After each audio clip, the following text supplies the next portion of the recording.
We already have 3 Transformers films under our belts, and it's created this sound genre that you see being reproduced in other films and is being referenced even in music and dubstep. And for us, the challenge was, okay, how do we still embrace this kind of Transformers genre, but also try different things? What can we do differently and fresh about the next installment of Transformers that is going to set it apart from the past experiences? And he's continually raised the bar on every level in this film.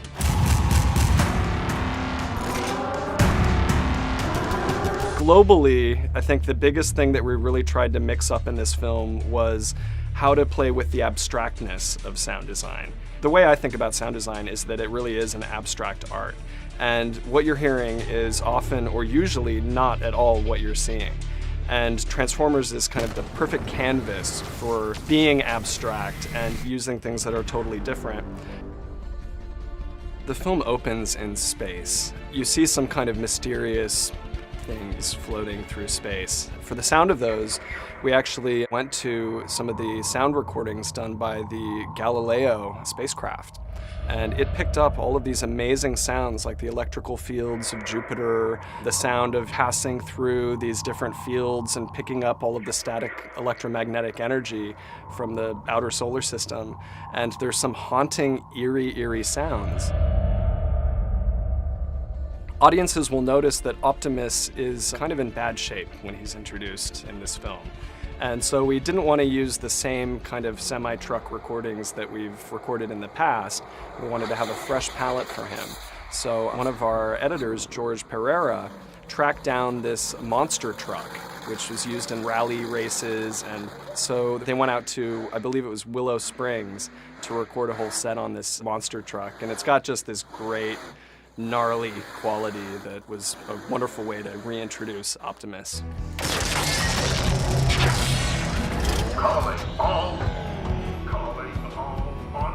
There's a new character who's a bounty hunter named Lockdown.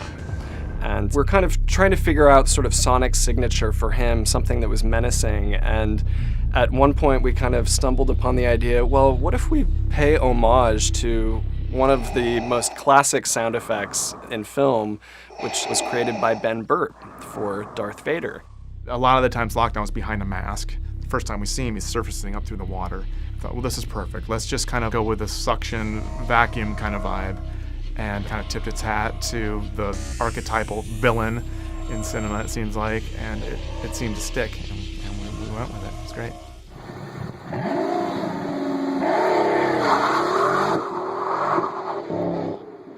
The Pagani is the character of Stinger, and he's one of the protos, which are these prototypes developed by KSI, which is run by Billionaire, played by Stanley Tucci.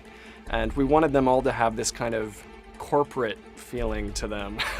So we actually designed a bunch of Sonic corporate logos you'll hear peppered around these protos.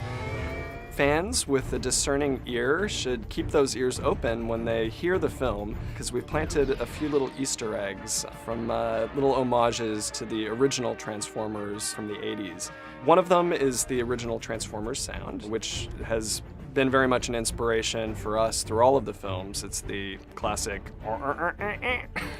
so listen for that. And we've also paid homage to the original theme song as well, the More Than Meets the Eye. So pay attention, you'll hear those in there.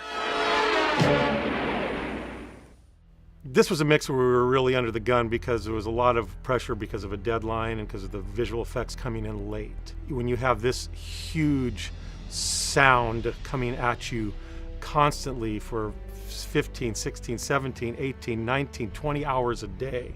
And I'm not joking about that. A lot of this film was shot on location in China. So it was a brand new location for Michael, and production recordist Peter Devlin, who did a great job, had all sorts of challenges. They were up on top of buildings, they were on the streets. So a lot of practical locations, a lot of running through the streets. And so it was difficult for him. And when we got to post-production, he had called me, actually came and visited me and warned me that we would have our hands full. But it all turned out fine. We had not much ADR, mostly production, and the film was constantly changing and being previewed, and so we had our hands full. Michael likes music. We all like music, and these kind of films, again, because they're for kids, families, you need something, just a thread to sort of keep everybody going. And what's great about Steve is he loves to be able to integrate his score with the sound design of Ethan and Eric's sound effects and Greg Russell's mixing of the sound effects. Eric will sit there and cut a sound effect to be in rhythm with the music, which gives it that extra level of coolness. This is the first movie for us to mix native Atmos, which was very exciting for me personally. From obviously panning and having that kind of resolution in panning was very cool, but more importantly, the bass management in the ceiling. When I pan a robot from front to back, or if he lands in the surrounds, the weight of him, I could never carry that weight to the back. Now I can, which was pretty exciting. One of my favorite sound moments in the film, it's actually a spectacular Dolby Atmos moment. And we have this giant alien ship come in that has this ability to magnetize and suck up anything that's metal.